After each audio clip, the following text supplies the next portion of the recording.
What's up mga kalab? So for today's video, alam niyo ba na ba yung video na mekos-mekos? Siyempre, meron din sayaw-sayaw lang dyan.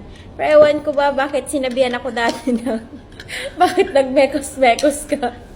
Pero nakita ko pala sa TikTok, yung video ng isang lalaki, parang si ano yon, yung nakikita niyo yung taga-India na vlogger.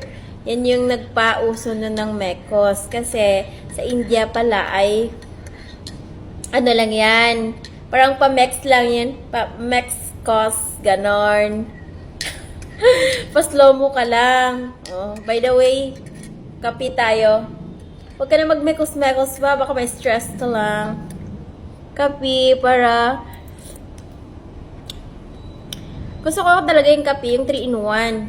Yung matapang. Yung kaya akong ipaglaban.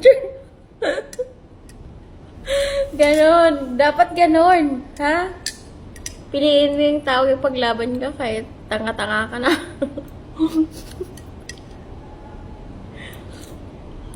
As in.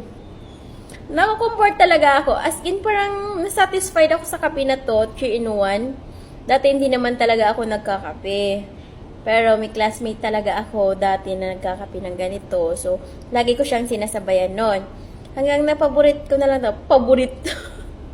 Hanggang nagustuhan ko na lang talaga yung lasa niya. Oh, ganun lang. Mag-mekos-mekos na.